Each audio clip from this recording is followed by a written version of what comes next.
right. Hello and welcome, everybody. This is Doyle Bueller from all the way from Perth, Australia. And hello, digital challengers and live streamers. Welcome to Live Streaming Decoded, where we show you the strategies, tools, and the platforms that your business needs to define your brand value, create remarkable digital experiences worth remembering, and deliver online anytime and any place. My name is Doyle Bueller, as I said, and I'm with my co-host Keith Keller, who will say a few words coming up. We also have a special guest, Anne-Marie Cross from Melbourne. Yes. And we also have Gail Murphy, who will hopefully be joining us into the discussion as well, all the way from the United States of America. So we're really excited about that. We're talking about what's really important here, what we call our live stream ABC, audience building content.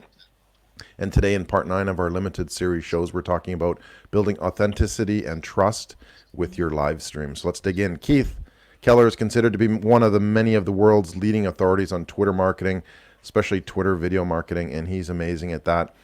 Gail is a media entrepreneur all the way from California, media expert and award-winning Hollywood correspondent, media and presentation coach, speaker, and author of Interview Tactics.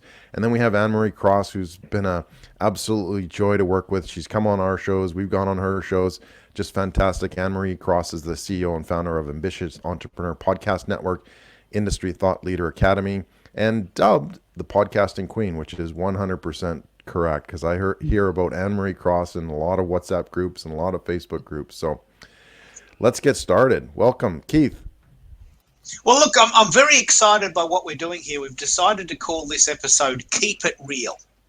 And the reason we're doing that is because there's really two approaches to live stream. Just get up there and do anything, and that's fine, except you've got kids in the background washing in the view and maybe not so much professional. And then there's the people who we've had various discussions with that says, look, I'm not going live until I've got the best webcam, until I've got the best software, until I've got the best mic, and it's going to cost me $2,000, but at least it'll sound good and it'll look good. And then I say, well, okay, what are you going to talk about? Oh, well, I haven't thought of that. I'm just going to buy the gear.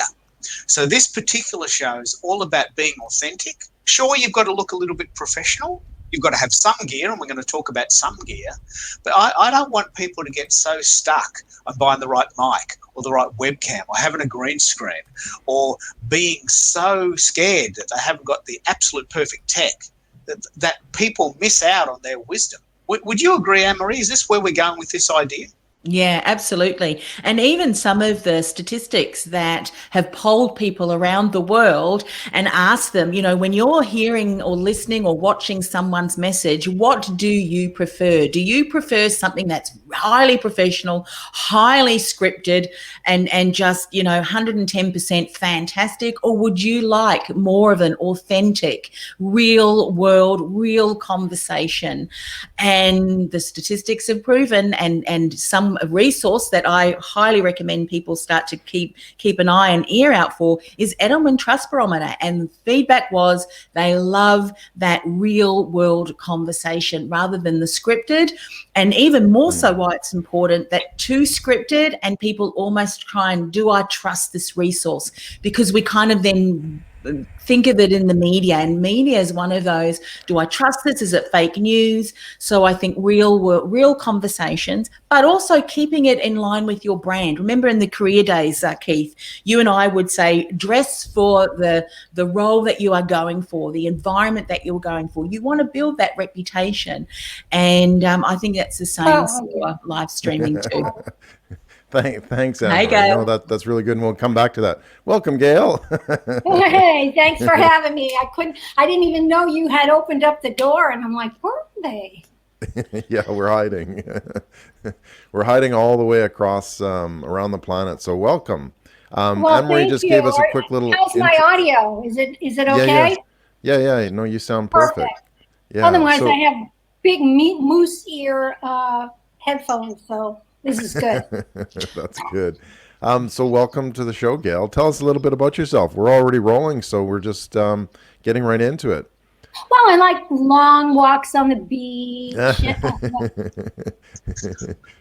I'm not into yoga. You're not into yoga. We're like this. You're a friend. I'm a friend of Keith. It is raining over here, so I'm kind of getting caught in the rain too. So. Someday we'll do a whole show on how I met Keith. It's great. and Well, Mrs. Keith and this whole tribe of people that they, that he entrees himself into restaurants with.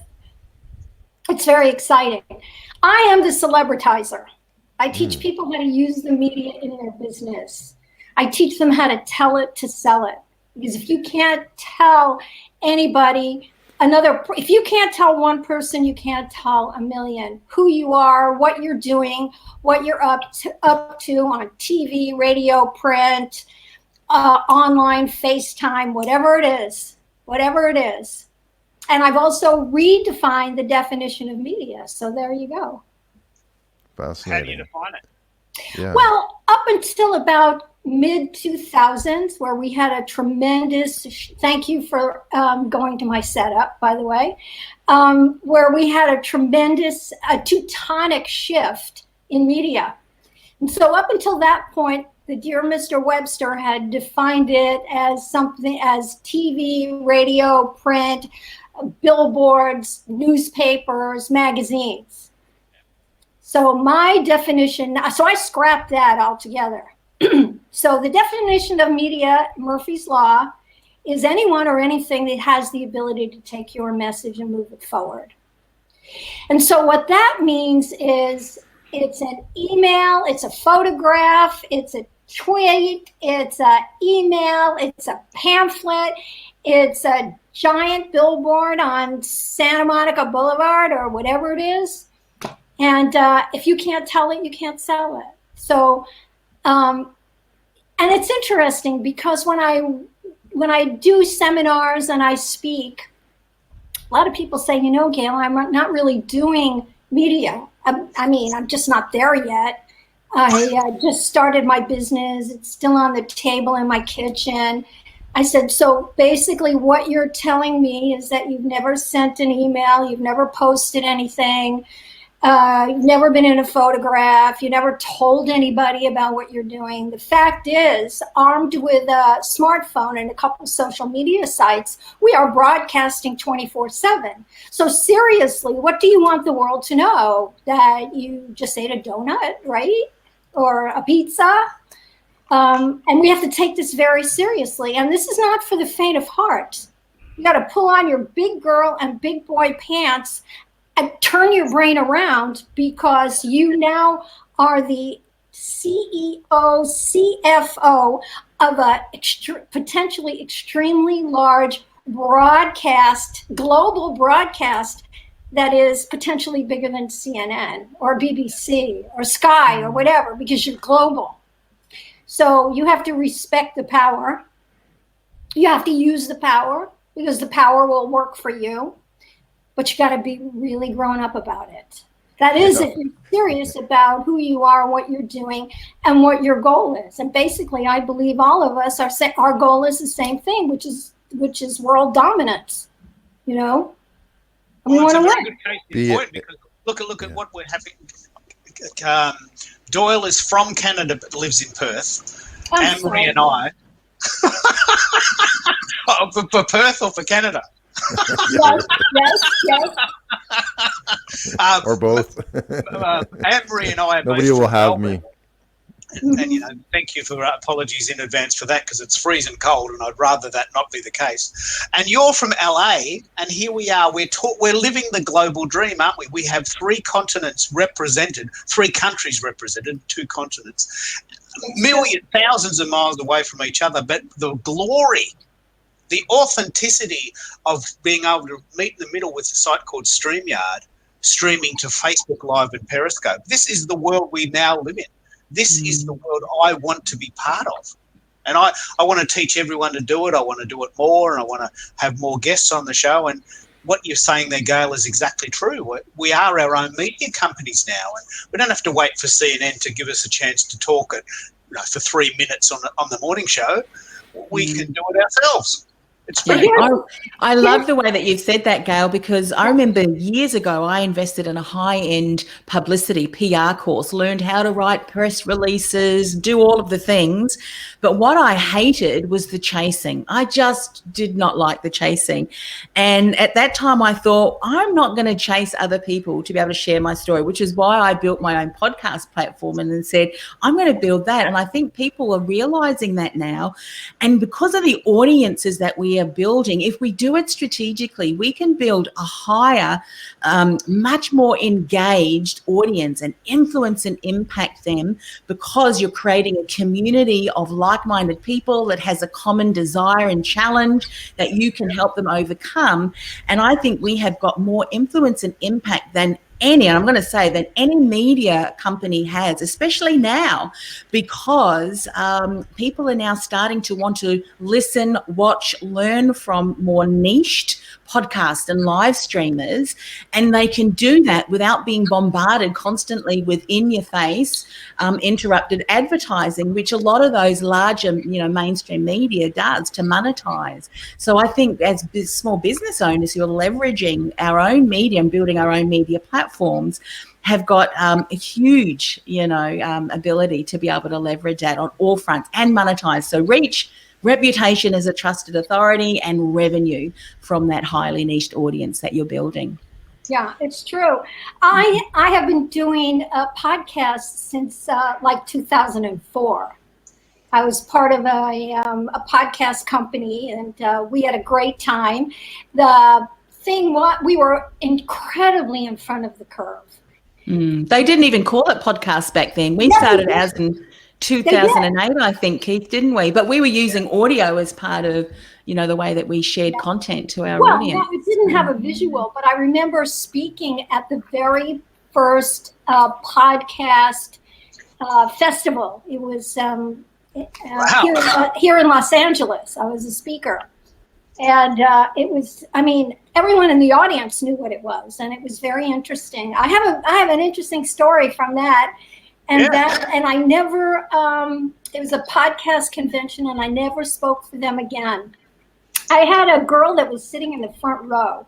Everyone was like having a great time. I got them all whipped up. It was great. They were getting my message. And I had this very goth looking 17 or 18-year-old girl sitting in the front row, because I told her, I said, if you are going to put yourself out there and you're not sure what to do, watch Jay Leno. Watch what's on TV, because they have set the bar, and that is how people's expectation is to actually take you in. And she said, well, not all of us really want to do that. I said, then maybe you should just take your tent and go home, because this is called the work. And this is what you have to do. And it's about production value. It's about content. And she reported me to the people that were running it, that I had hurt her feelings. And they said, we're sorry, we're not going to invite you back again. And I was like, loser! But that's it. It's work. It's not enough just having all the groovy toys. You have to move beyond those. Yeah, go ahead, Keith. Let me just pick up on this exact point, because this is why we're calling this show Keeping It Real.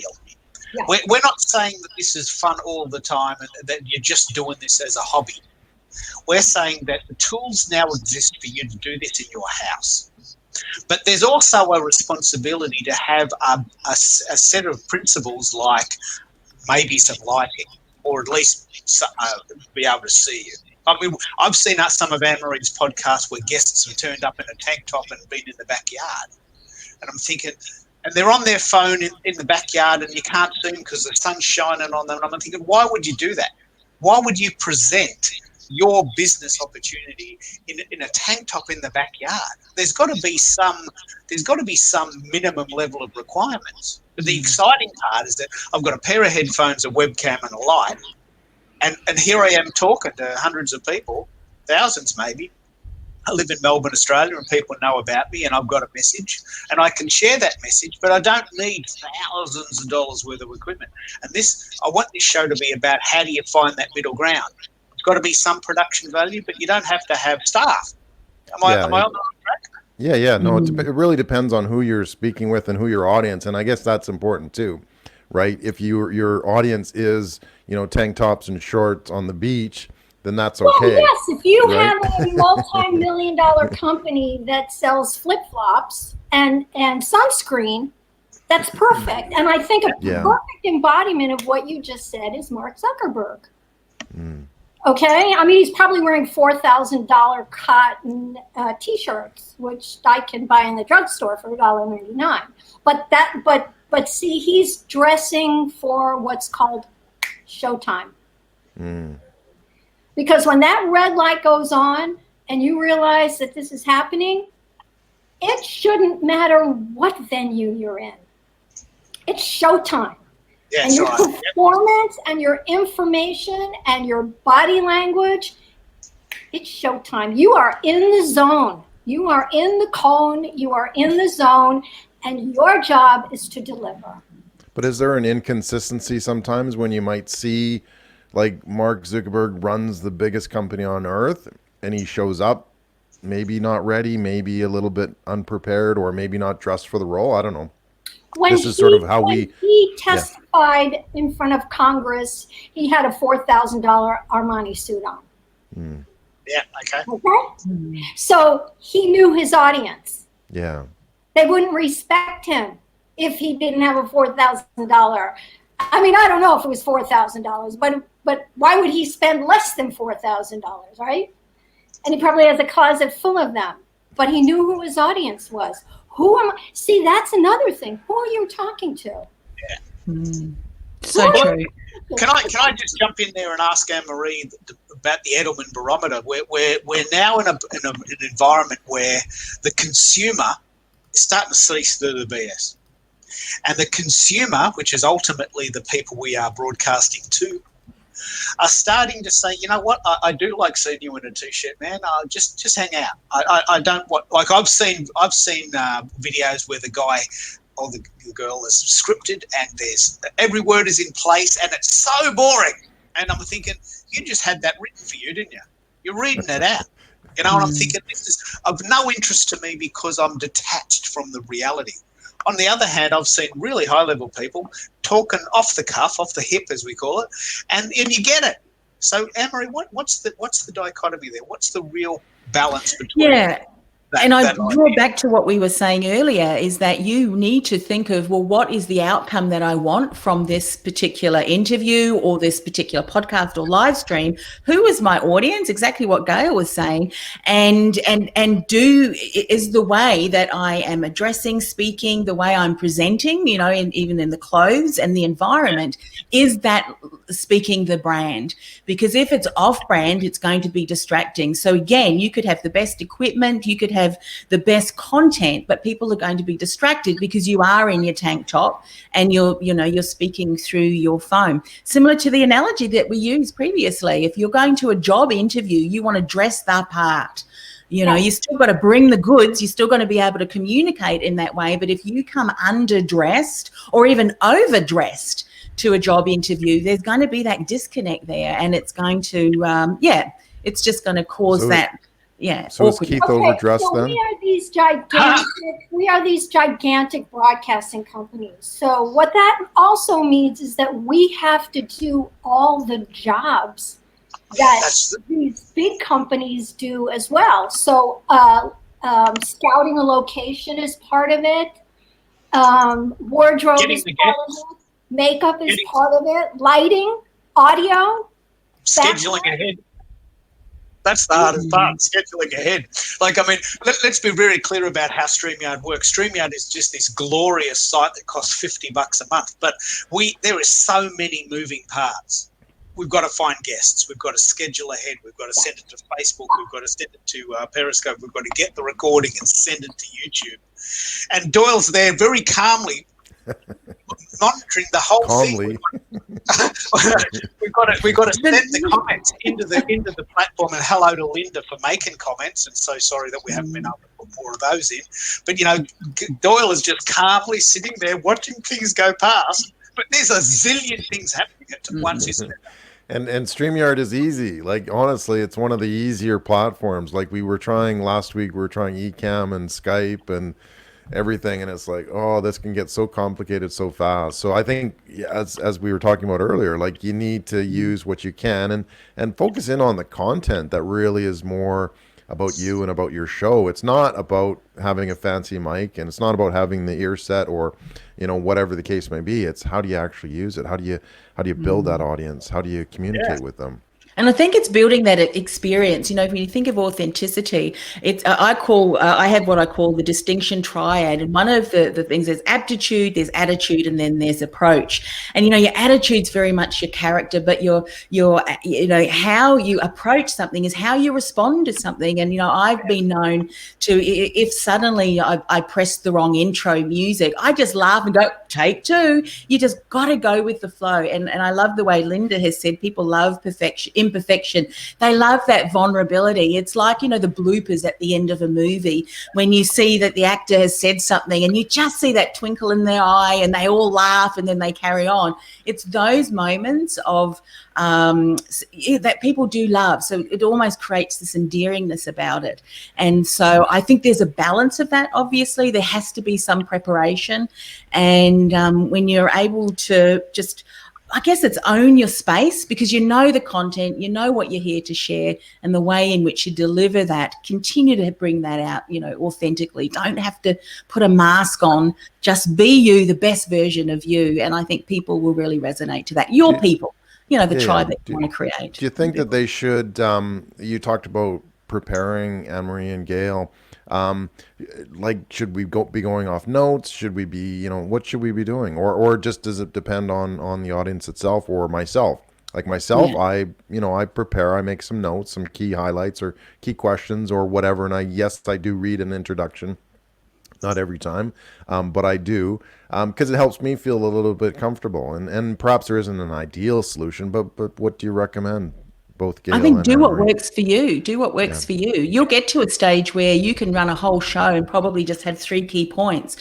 When I first started, I do have an introduction because there's certain things that I want to make sure that I share. But then once we start the conversation, and the introduction's very short, it's compelling because people want to know, what am I going to learn from this? Then the conversation can kind of flow. But I have a structure. I know exactly where I want to take the guest. And then the rest of the conversation is very fluid, depending obviously on what they say, how they respond. Yeah, I think for me, it's a matter of what you're doing. If you're presenting, or if you're being interviewed, or if you're being part of something, each one of those activities has its own game rules. Like it's like a sub game. Right? Yeah. So if you're being interviewed, that's a whole other thing. If you're presenting, I tend to think it's I don't want to say it's easier, because you have to do everything and I just get to sit here like a big fat cat and be the star of the me show starring me, right? But both of them require a lot of heavy lifting. So, because you have to do all the research, you have to decide what your questions are, you have to decide where you want to go with it, and that's called the work, and that's what we have to do. When you're on the side that Anne-Marie and I are on right now, even though this is a group talk, it's basically an interview in a lot of ways, because we're going to spit it out and tell you all really what's going on. We're trying to build that discussion side of it too, right? Which is important. So basically, it's changing a lot. So it's really about, see, this is media. This is big time media, no matter how you look at it, even if at this point no one was even watching it. It's big time media. So it's like anything else. What does the media like? What does it eat? Because if I'm sitting here being interviewed, I have to feed you. I have to satiate the audience. So what does the media eat? It eats sound bites, talking points.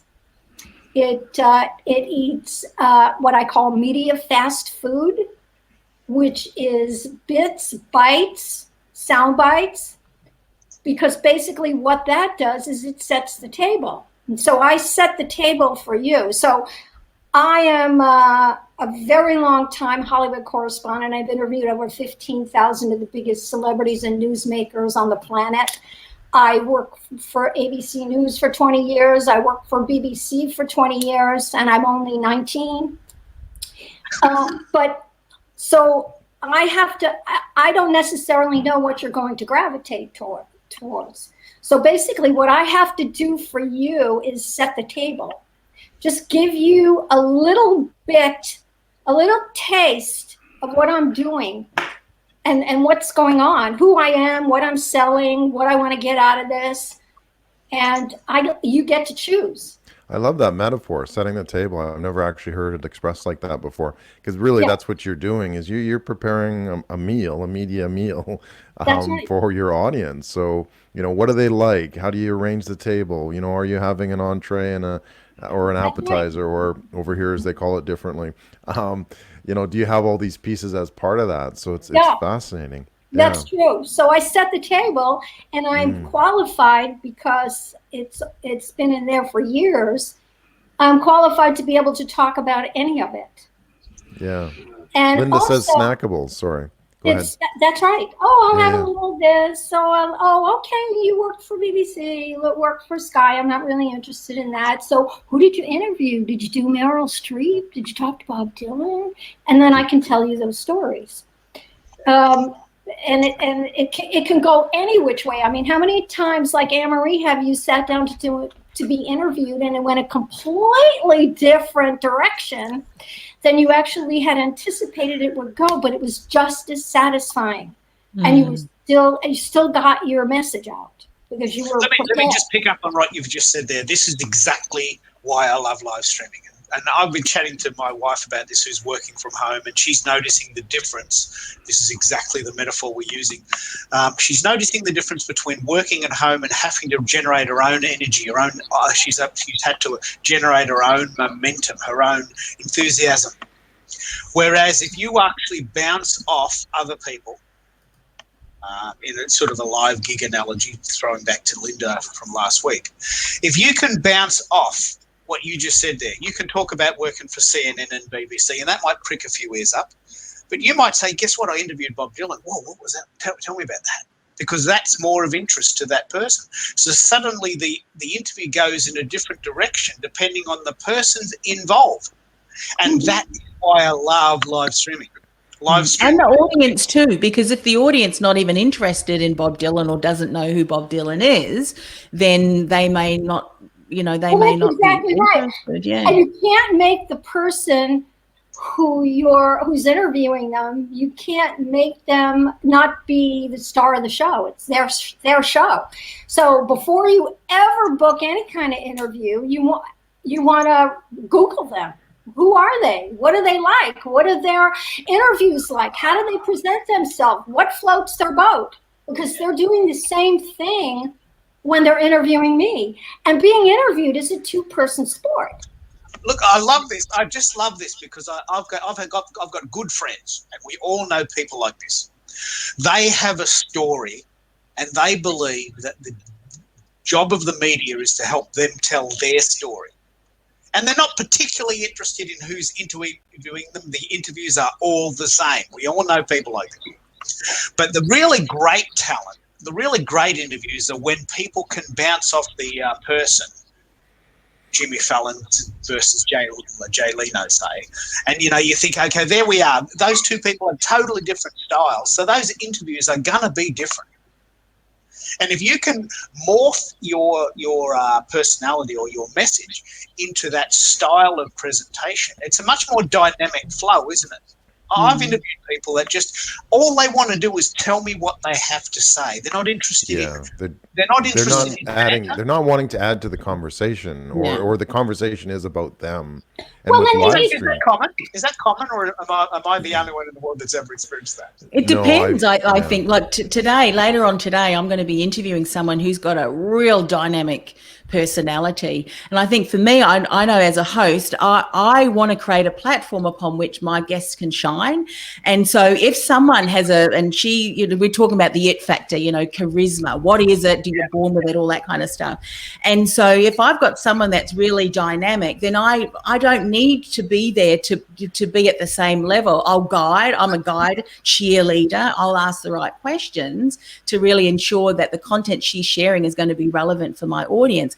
But then you've got some guests who are just so shy and they answer with 1 or 2 syllables and you think, yeah, this is going to be, and then you've got to be a little bit more charismatic, still authentically, because your audience will see you and hear you over time, and they'll see when you're doing something a little bit different. But that's when you'll have to increase your energy so that you can that's what I do anyway. I make sure that my platform enables that guest to get to a stage where, and you can see it, all of a sudden they'll click and they're in the flow and they're in the zone, and then it's a cut and they'll go, oh, that went quick. But that's how I feel that my host. Well, that's your those are your skills, Anne-Marie. Like you as the host, you help sort of facilitate that. You to bring make the that best to of the life. interview. No, definitely. So you have to deal with all the different types of people and how they respond and that sort of thing. So the sign of an amazing host like Anne-Marie is, can you pull that out? Can you actually create a conversation, a flow, a narrative, all those kinds of things. So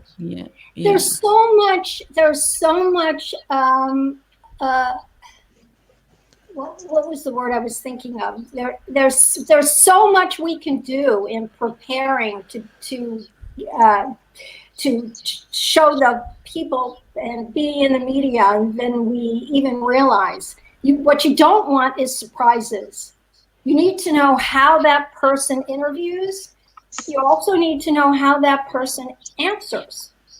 That's part of it. I mean, there are celebrities that I have interviewed numerous times that I would never interview them again because they don't show up. They show up in body, but they don't bring anything with them. And being interviewed and interviewing someone is a 2-person sport. I'm there for you. You're there for me. And the thing is, when you tell me your story, me as a reporter and a correspondent, guess what? Guess whose name is on that story? Mine, not yours. Yeah. So now it's my story. I'm the storyteller now. I want to pick up on, just in case people in the audience and maybe even here as well don't know, Anne-Marie and I have known each other since 2008. Where we've been exploring the idea of, at that time, blog talk radio, which is you'd get a $5 phone card from the milk bar. We still have milk bars, and you'd ring in a US number and they'd record it, which terrible sound, and then they'd send it to iTunes. It was very, very, very early days. But I remember specifically the joy, as Gail is explaining, when you would get a guest that would get it. Okay, I get it. We're coming on your show. How can I help you? And thanks, Jennifer. I've noticed you've made a few comments. Thank you so much for making those comments. I see you. I love the way when guests come on the show and they get it. They prepare. They help.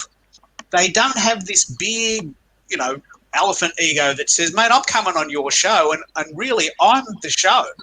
You're just simply there asking me questions. We've all known people like this.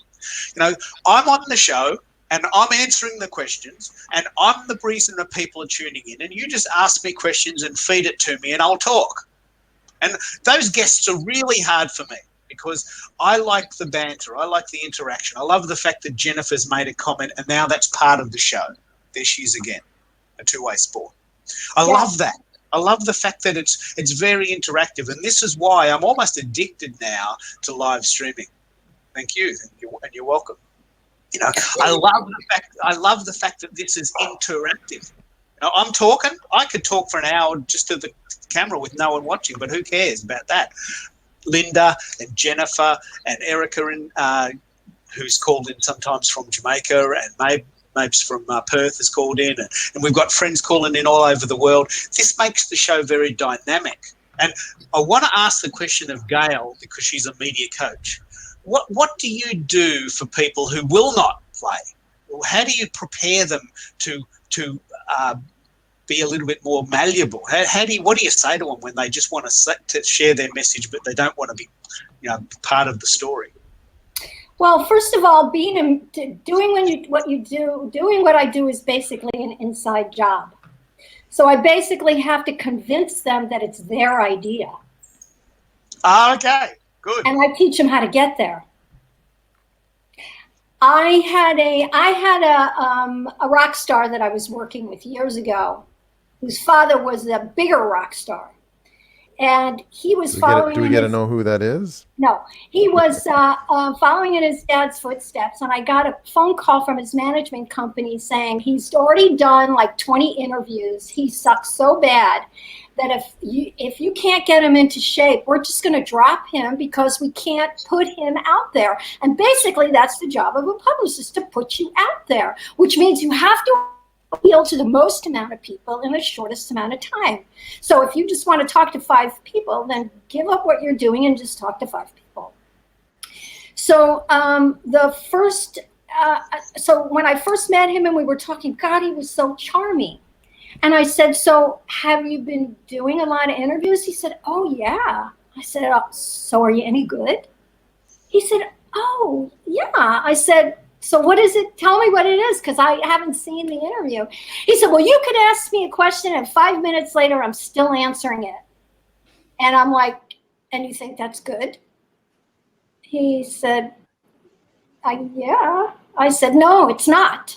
It's not. Because you're having a conversation. You're not standing there delivering the Constitution of the United States. You have to, put up something out there that can be just picked through and decided what you're going to talk about. And prior to doing an interview, you decide what your talking points are, what you want to talk about.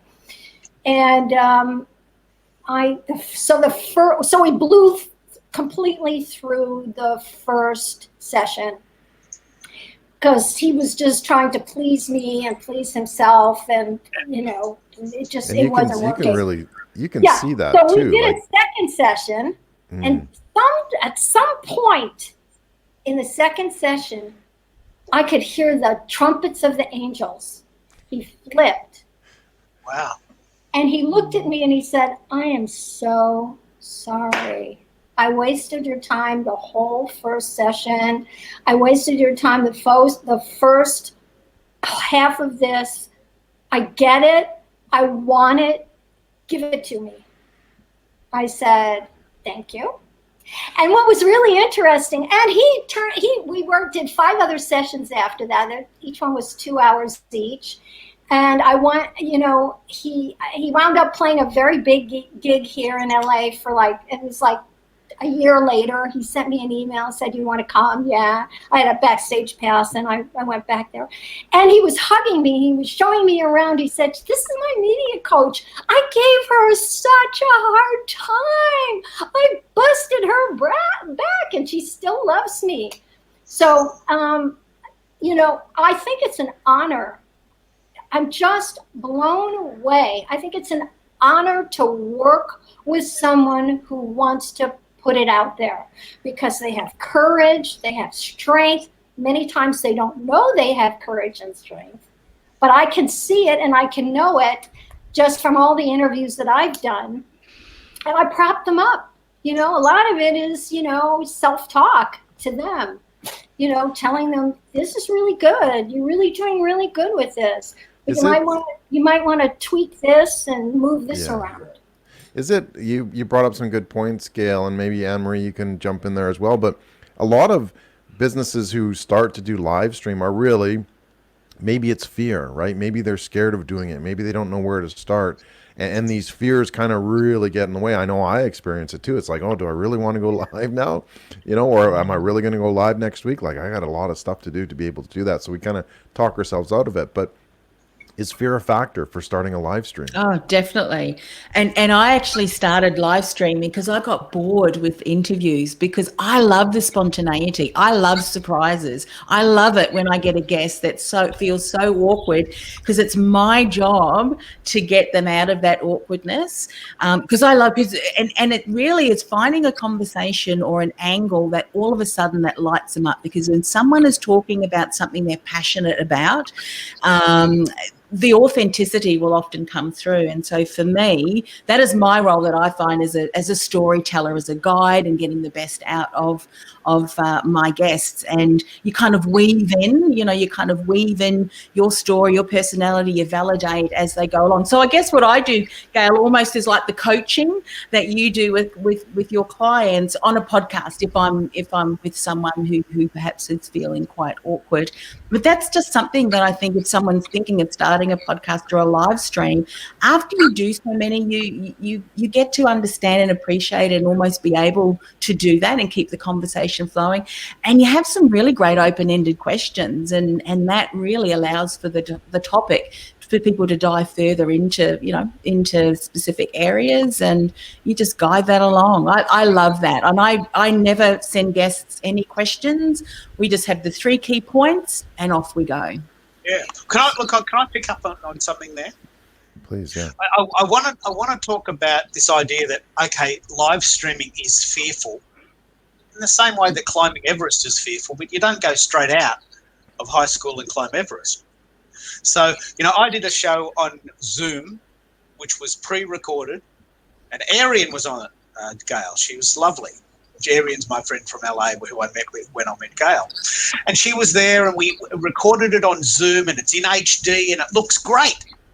But it was recorded on Zoom before you could stream.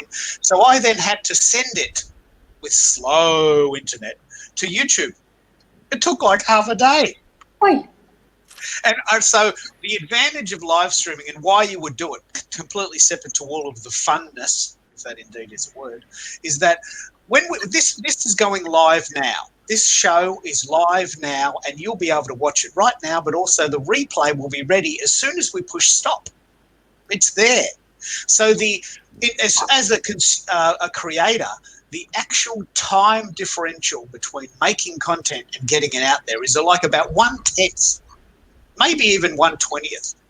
I remember when I was making shows on Zoom and sending them to YouTube, it would take like half a day by the time you've done the interview, chopped it up, sent it to YouTube, and made something from it that people could watch who weren't in the room. And now we've got a live stream which is being watched right now from at least Jennifer and Linda and other people around the world. And the replay will be ready at 1 minute past the time we stop. I was going to say 11 o'clock, but we're almost certainly not going to stop on time because we just keep going. So I think, separate to the fear, the practicality of live streaming is almost unsurpassed in the current environment. Would you agree, Doyle? Would you say that there's a lot of time saving involved with live streaming, or do you think there's more time involved?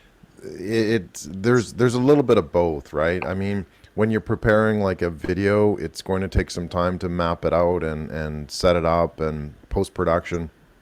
I really enjoy live streaming because, yes, it does take some upfront work, and like anything, it's going to take some work to be good at it or to do it well or that sort of thing. But you have to prepare properly. And in my case, like I have a hard time doing sort of those spontaneous shows where I just talk about something, one idea or whatever. It's like either I'm talking 20 minutes for one idea or I'm kind of all over the place. So I like to keep notes. But the point is that with a live stream, you really have that ability to, once you're prepared, you go live, and then that's the show. You don't have to edit it. You don't have to post-production. You don't have to add titles. You don't have to do all that stuff. So from a business standpoint, it's a really quick and easy method of creating some good content, having some guests. Not every show has to have guests either, and I might want to add that in also, is that it can be about a specific concept or a topic or whatever the case may be. We obviously see a lot of those going, but the bottom line, live stream is pretty easy. Once it's set up, you run it, you publish it. You publish it again, you repurpose it, and we've talked a lot about that, but that gives you an opportunity to connect with your audience. You create snippets. Keith's the master of creating these snippets of the show so that we've got, you know, a 1-minute version, a 2-minute version, and a 5-minute version as well. So depending on the channel, we just edit that and cut it, and away we go, and we can add it to our channels also. So bottom line, it's easy. It does take work up front, but that's what you're in it for, right? It's not meant to be. It's the work. Yeah. You have to do that. So Let me bump in on Anne-Marie. No, you go, Gail. You've got an idea. Well, yeah, I wanted to talk about the fear factor, which is the wall that has to be broken through. And I'll give you 2 ideas of what I believe and what I've experienced the fear is about. People are afraid because they don't know what to do. I mean, being interviewed and being in the media is probably the single most artificial thing you'll ever do. However, you can only be 100% authentic to do it well. So it's like dancing on the head of a pin. So number 1 is they don't know what to do. Number 2 is, even if I did know what to do, how much do I give away and how much do I keep? Oh, wow. How much do I reveal about myself? And that's what being authentic is about. It's like, I just want to sell my book. I don't want to talk about how I feel, you know. I don't want to get into it. It's personal. Well, you can still be personal and still sell your book. Yeah. So how do you do that? I know the answer, but I'm wondering if Tell us. if you know the answer. We're waiting. You make it about them. Mm-hmm. You make it about them. You say their name. You talk to them a little bit before. So if they're into tennis and you're talking about having to relate it to something in an action, you say, yeah, well, it's like when you play tennis. Or it's like when you know, the first time you kissed a boy, right? Or, the first time you drove a car, or the first time you ever had a drink, things that, or the day you graduated. So that's a real mileage plus move. Because at the end of the day, the only way that people are going to allow themselves to open up to you is if you allow them to emotionally invest in you. And so when they emotionally invest in you, it doesn't matter what your book is about. They want to buy it because they feel like they know you because because you said their name. You know, the thing that I find fascinating here is right at the bottom of the screen here, we've got a media coach and really a presenter coach, like Anne-Marie teaches people to podcast by themselves and with guests. And you teach people to be interviewed by guests, by people who have guests. It's really fascinating to see both sides of the coin. Anne-Marie teaches people to be the presenter and allow people to talk. You're teaching people to allow the process, because it's not about you, is it? It's never about you. It's about the person who's doing you the favor and interviewing him, and there's enormous gratitude for that. If someone interviewed me on CNN, they are doing me the favor. I'm not doing them a favor. They're doing me the favor. That's right. There's enormous gratitude in that moment. And there's this humbleness about that. And some people, when they get scared, they hide the humbleness and they pretend to be something they're not. That's what we're talking about. They don't know what they're supposed to do. Seriously, it is that easy. And so your job is to let them know that they're not the only person that's ever felt that way. I don't think anybody has ever gone into the media, except maybe David Lee Roth, who just... Was that who you were talking about earlier? Yeah. No, but that's good, though. That's good. But that just is, every now and then you meet someone who's like the ringmaster, and they were born to be on your show. But 99.99% were not born to be on your show. But they still have to deliver. They still have to do the work. They still have to deliver. My belief, I don't want to say I don't. My belief is if you are going to do any kind of media, and you're not David Lee Roth, get a media coach. Why would you? I mean, if you're going to drive a car, you got to have driving lessons. That's right, driving lessons. Yeah, Can I you see that a lot. A really good one. Yeah. Can I ask Gail then to maybe flip this around and do you have any advice? And I'll ask Anne-Marie the reverse question. Do you have any advice to podcast or live streaming hosts now that you've seen the side of media coaching from the point of view of the guest? What advice would you have to hosts to make their guests feel more comfortable? What tricks have you learned? What ideas have you seen work really well? Don't forget, I've interviewed over 15,000 celebrities. And these are like all millionaires who think they know everything. And here I am, I live in Hollywood, and I'm driving over there, and I'm glad to have the lunch in the hotel. Yeah. So, and we're honored to have you on our show, by the way. So you got to make it about them. Same kind of thing. Make it about them. Say their name. You're not their friend. Let them feel it about you.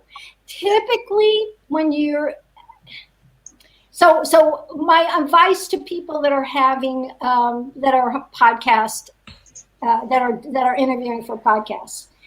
You didn't always know what to do, but you figured it out. You fell and stumbled and picked yourself up and tried new things, and you kind of cobbled some stuff together. And I'm media trained podcasting people, so I had to interview as well.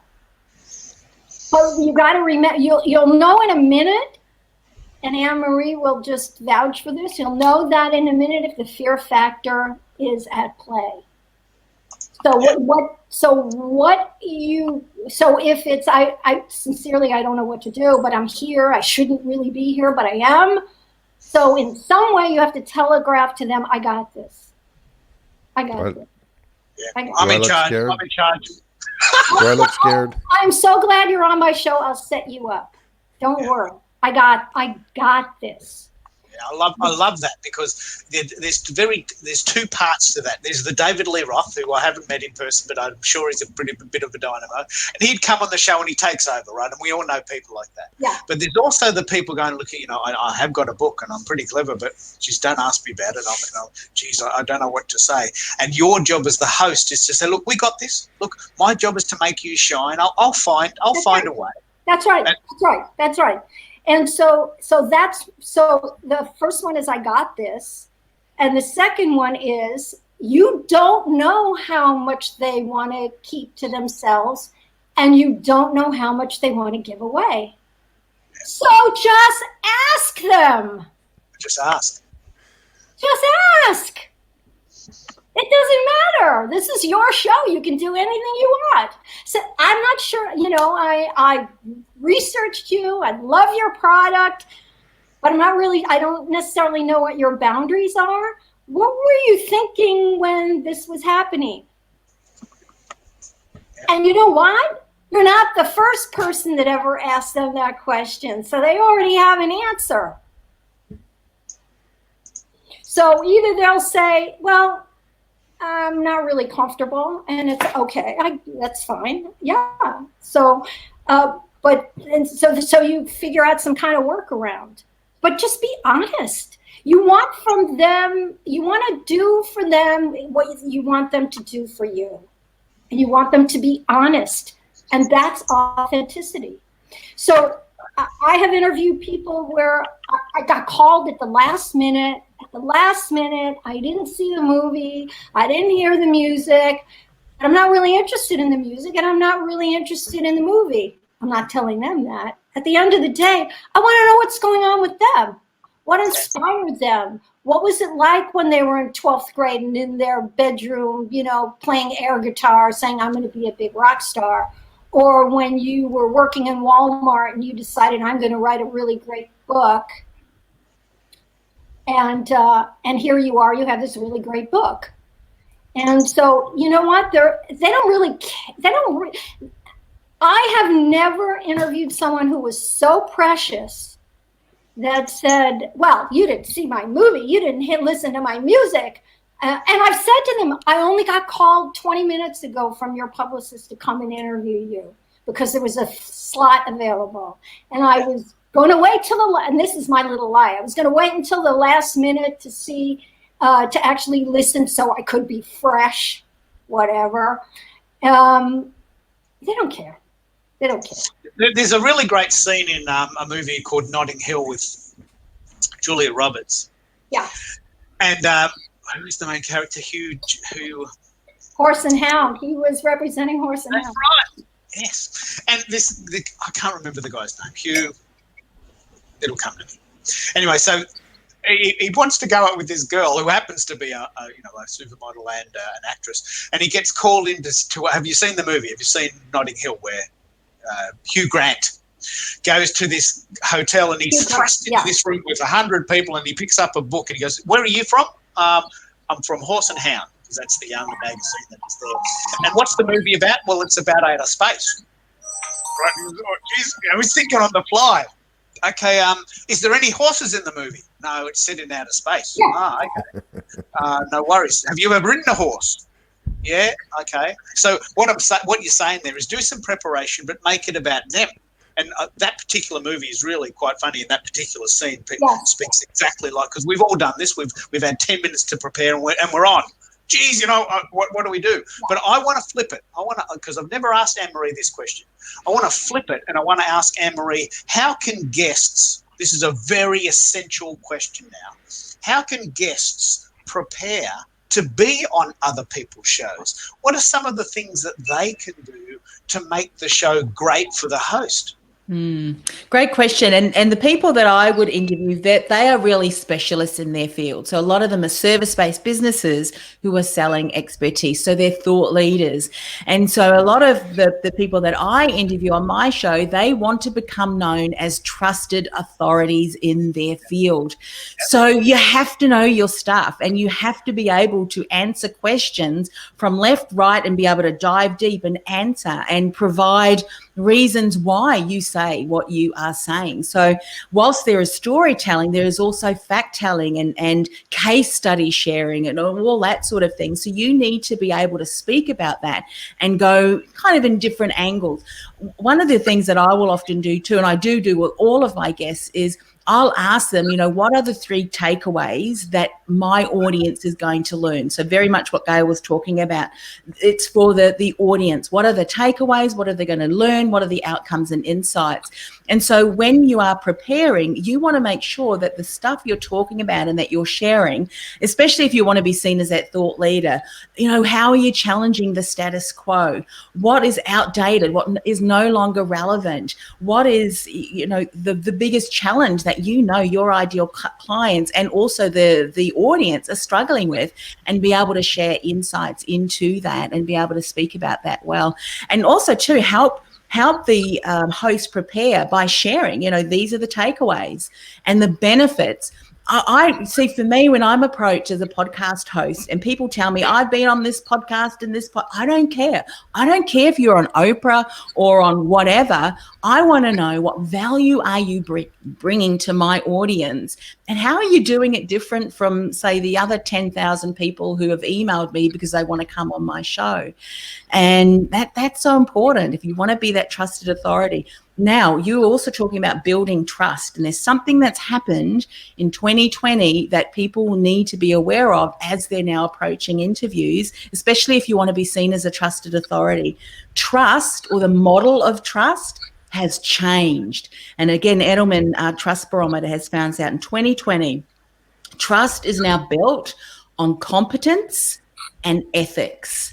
Competence and ethics. And so competence is really excellence in what you do. So I think you need to be able to validate why you, the expert or thought leader in your industry, and often it is through experience and knowledge and insights and innovations that you've contributed. And ethics is all about being integral in your business dealings. And that, I think, very much relates to what we were talking about today, is authenticity, saying what you know is true and delivering or over delivering as you're bringing that content.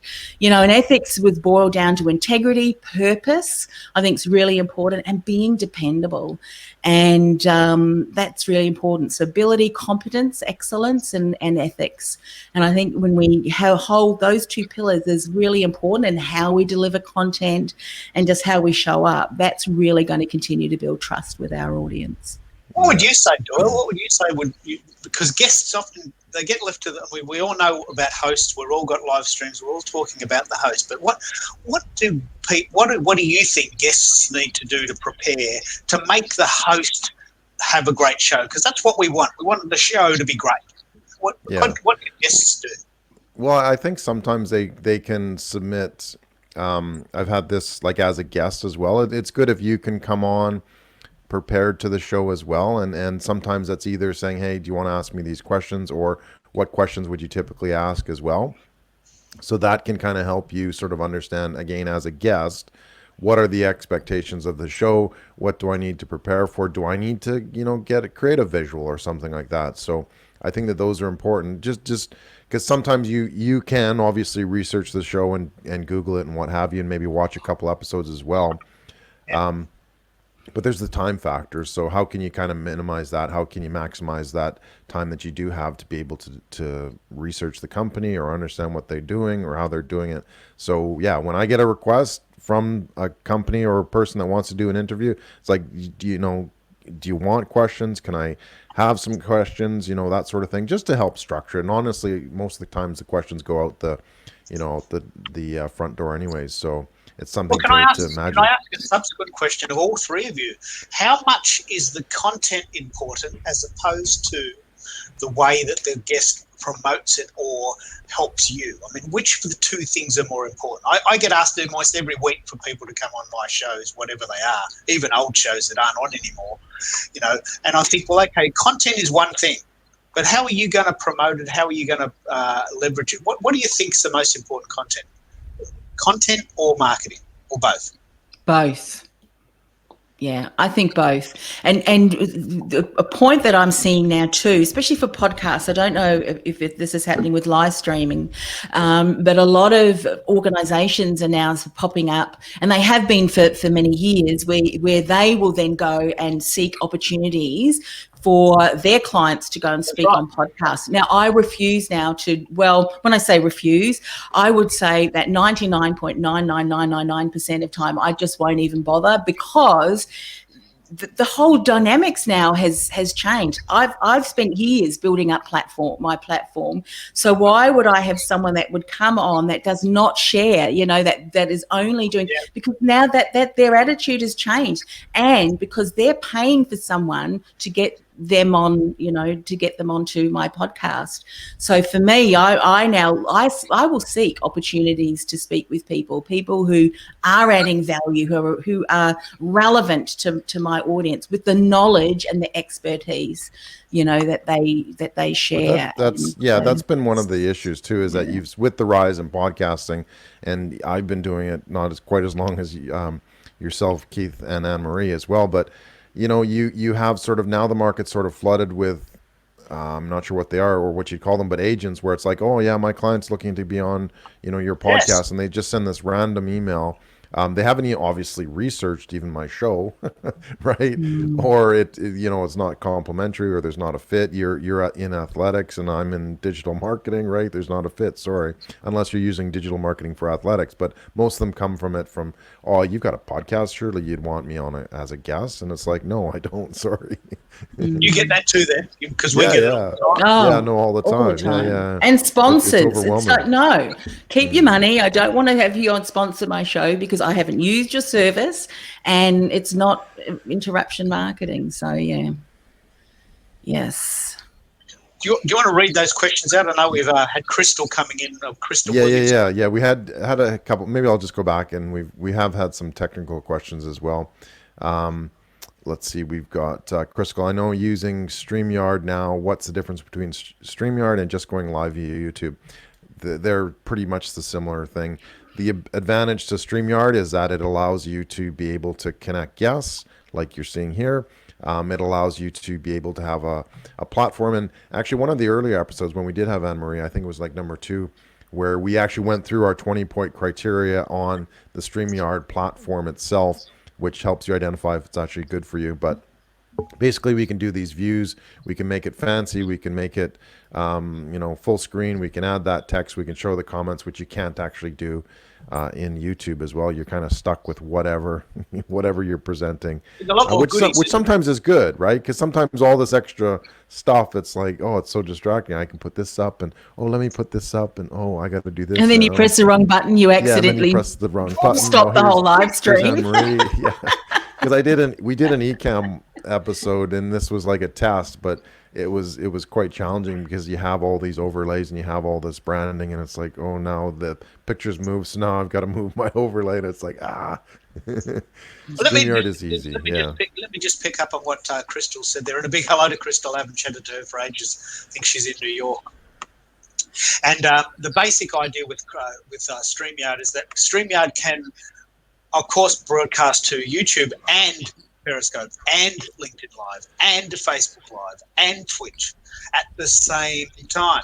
So if you're brand new to the idea and you want to get lots and lots of information, as our friend Sajid called flooding this live streaming market, instead of live streaming, you're live flooding. That was his idea, an overflowing river. What you're doing is you're getting the word out faster with the same amount of effort. And to me, it's such a no-brainer to use multi-streaming, which is the phrase I coined. Why not stream to LinkedIn and YouTube and Periscope and Facebook if you can? Yeah. Well, you're one and done. Go ahead. Sorry, Gail. You're one and done. One and done. One and done. Yeah. Why not? I wanted to. Why not stick to one? Is that what you mean, Gail? No, do all. One job. Okay. And the whole thing is done. You've done one live stream. 100. Yeah. And Why not? And everything is done. One and done. Right? So I wanted to piggyback on something that Anne Marie said when she was talking about, look, I don't want you on my, you can't be my sponsor. I don't, this is not a good fit. And Keith was talking about that as well. Part of the work of being on all of your shows is, who are you talking to? National Public Radio or National Enquirer? I mean, who are you talking to? And that's part of your job. That's part of the work as well. As someone who's typically on this side, well, I don't want to say typically, because my business is, half of it is I'm teaching people how to do it, and the other half is I'm doing this with you guys. Is I need to, part of my work is that's part of my job. I need to know, I need to Google you, I need to check you out on Facebook, I need to find things about you. If you're a huge Laker fan and I don't know that, and I am a huge Laker fan, that is a missed opportunity for me. How about that, LeBron? What the heck is going on there, right? So that's your job. You have to create a familiarity in like 15 seconds. And what's really nice hard, though. Is if you have like a minute and a half before you go live and you actually get to talk, you can actually say, hey, listen, I Googled you. You have season tickets? Are you kidding me? What do I have to do to be your next best friend? Right? So you just talk to them like you're a person. The interview will go much better, won't it? Oh my God, yes. And you can, in the 15 or 20 minutes you have time to talk, you can always come back to it each time and it becomes a running joke. But you are smart enough that you're padding the walls with what you're selling. Yeah, you make it very personal and personable as well, Gail. And honestly, some of the conversations that we have are before we actually go live, where you kind of start discussing things and talking about things that are really quite personal, and it's, you know, human to human and that sort of thing. So it's all a lot of fun. And what I've done is I've just sometimes just gone live when we're still talking, because it's like, this is some great stuff. We're having a real conversation here. So just on that point, I do live broadcast television. And I never know what they're going to ask me, not ever. I could prepare a whole thing, and when they open up the segment, before I go on, they do a whole 90-second package, which was everything I was going to say. And then it's redundant, so I'm scrambling in my head.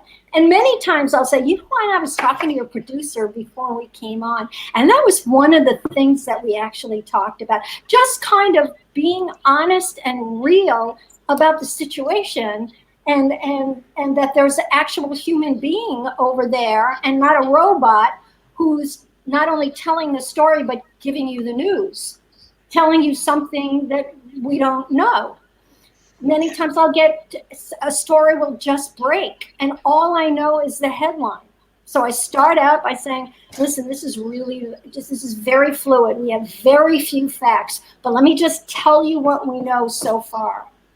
You've got a couple of lines, a couple of ad-lib lines, you can sort of make it sort of sound fluid without actually having to say anything. And I think I love that, Gail, because every now and again, sometimes I'll be thinking, you know, because you want to segue, and you'll use some fillers, and you'll go, well, it's interesting because it reminds me of the time, or I want to ask you, and then I'm thinking, what's the next question? What's the next question? And then all of a sudden, when you trust the flow of things, but that's where you've kind of got to, you know, maintain your state. But just something on what you were saying, Doyle and Gail, which is what I noticed when there were some instances where I was doing, you know, like 24, 26 podcast interviews a week. So I had them back to back to back, and there was not really any time. And I missed the opportunity to have that beginning chat with people rather than going, right, we need to go live, let's go.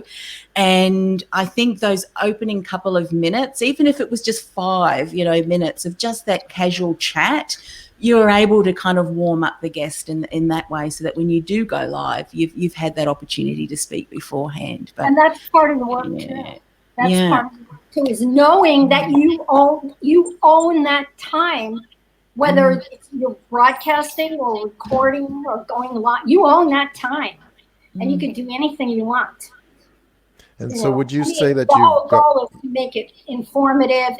See, one of the things nobody ever talks about, except, well, maybe about 20 people, but it's basically infotainment.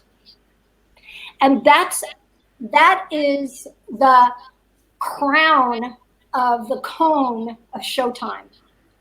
It's infotainment. We're not here talking about how to do heart surgery. We have to be entertaining at the same time. I didn't have to say David Lee Roth's name, but I knew it would put a smile on Doyle's face. Why do I look like a rocker, 80s rocker? Kinda, yeah. I cut my hair. It used to be like. Oh, okay. You're holding something back there. Yeah. I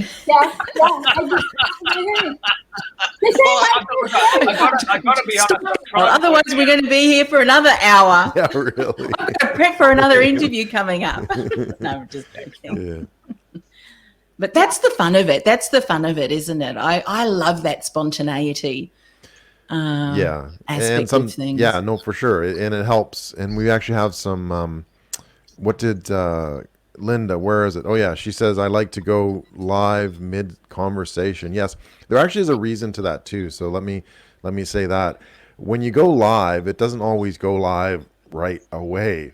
So what I found works quite nicely is that if you're having a conversation, you can press the live button and it works, because then when it's live, you'll actually start hearing it, because sometimes there's a huge pause. There's a delay, and that's at the end too. It's an awkward when you're all sitting there like this, you know. What do I do next? Which button do I press? Remove the guests. Yeah, and Anne-Marie, that's what you've done too. You've sort of created that intro video. We actually did one this time too. I hope you like that. But what you need to do next time, Doyle, is remove us from the room. So actually remove the people from the room.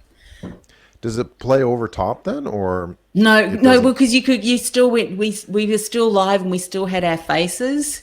So what I do is I remove you remove the people from the and put them in the green room. Press live. Then when you see it's live, then press the video branding. And you do that at the end too. Press the video branding, then remove the people from the green room and put them in the green room, and then press end broadcast, and you can bring everyone back. Otherwise, you have that awkward moment where people are kind of, do I smile? Do I not smile? Do I move? Yeah, really. Just picking All right, up on thanks. what Linda said there. Which Gail one? mentioned- Doyle is a rocker? Is that one? We'll come back to that too. Doyle de Roth, right? Or, you know, Your eyes went like this when I said that. Ludwig van Bueller. Yeah, But Ludwig. but the idea that infotainment, the idea that you're sharing information in an entertaining way. That's right. But Linda mentioned edutainment, the fact that you're educating people in an entertaining way. And I've coined the phrase teach as I learn. Now, you may know this from this series, but in April, we didn't know how to use BeLive. I didn't know, so we tried it. You've already done it, but I didn't know how to do it. And on the second episode, we didn't know how to use StreamYard, so we tried it and we talked you through it. Edutainment. When we did Restream, which is a hilarious show with 30-second delay, this is, maybe, in one way, my best moment on television, but my worst, because we were so brave that we went online without even knowing what we're doing. And that's our style. This is quintessential edutainment. We're educating you about how sites work, like StreamYard, by doing it. This is StreamYard, and you can see what it looks like, and you can try it yourself. And that's entertaining, but it's also educational. I love that. I think that's really the future of media, really. Yeah, and that's sort of part of this experience too. Is I've been doing live streaming formally since about 2016, 2017. I picked BeLive because it was one of them. It's like, okay, I got to decide. I'm going to pick a platform. I'm going to use it and go forward. So part of my problem was deciding which one am I supposed to use. So I just said, let's do it. I'm going to do it on this, and away we go. So it actually was quite cool when Keith and I were talking about how do we actually, how can we sort of expand live streaming and that sort of thing. It's like, well, let's look at other platforms. Let's bring in other people who, have some expertise on that. So it was really a fascinating journey. So yeah, I'm learning on this too. I don't know everything about Ecamm and StreamYard and Restream and all these other pieces of the pie type thing, but it's been a fun experience to be able to do that. Yeah, and so I'm going to want to wrap up pretty quick here. I know that people have got some other activities going on, but sort of the last question, what is sort of the number one thing, specifically for Gail and Anne-Marie and Keith yourself, what is the number one thing that we could be doing to be able to help businesses go forward with live streaming? What would you recommend? Gail, would like to go first? Give me a little more information on the question. I'm sorry. Well, what would you recommend we're talking our audience is businesses. So what would you recommend businesses do to kind of get started with live streaming or continue it forward? How do they tweak their show? How do they make it better for their audience? Okay, so first of all, I think we have to make an agreement here. And I think the agreement is that this is television. Don't go on television unless you know what you're doing. I'd like to offer up my website and my email address. I have a book called How to Survive the Media Without Getting Clobbered. And it's an ebook. You can get it, and I send it to you. We could be friends forever because I'm on a mission. I don't want to see lousy TV. And what's going to happen is if you're lousy, I'm not going to learn from you. See, edutainment works if you present it in a way that I can take it in, and it doesn't offend me as being amateur. So you have to appeal to. That's the thing about performance. You can't go and see a Broadway show where they're reading the script while they're saying the words. Your job is you got to memorize it. So You can reach me at Gail Murphy. It's G-A-Y-L at GAYLMURPHY, Gail Murphy. And my website is gailmurphy.com. And so there's a lot of good stuff in there. And I would love to help you set yourself on your way. I meet people all the time who say, I'm just going to go wing it. And you know what I say to them? You do that. You just go wing your little wings. Do it. But here's my card. Perfectly said. After you've decided that winging it's not going to work, give me a call. Yeah. Once you come down to earth and put that mirror down and stop kidding on it because you're so wonderful. Yes, your book is great. Yes, your music is terrific. But if you can't tell it, you can't sell it. Yeah, brilliant. Beautiful. Yeah. Thank you. Anne-Marie. I agree absolutely with what Gail was saying, because if you get out there and you don't really know what you're doing, you're building your reputation, and you can build your brand or tarnish your brand depending on how you present yourself. So that certainly is important.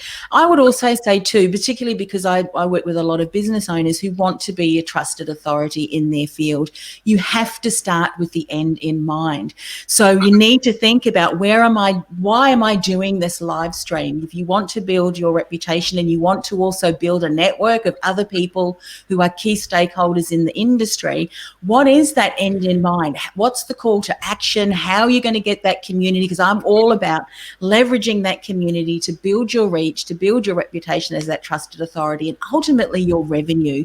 And you can only do that when you've got that end in mind. What's the call to action to nurture those listeners, and in this case viewers, into leads, inquiries, and paying customers? And that's really what I would recommend, because if you don't create a community of people who are engaged with your content, they've got a common desire and or challenge that doesn't feel connected with you as the host and of course the guests and the content, then you're not going to be able to leverage to be able to monetize that. And so you've really got to consider those things. There's something that I've recently shared, and I really encourage people to connect with me on LinkedIn, and I call that the podcasting, and you can call this the live streaming positioning quadrant.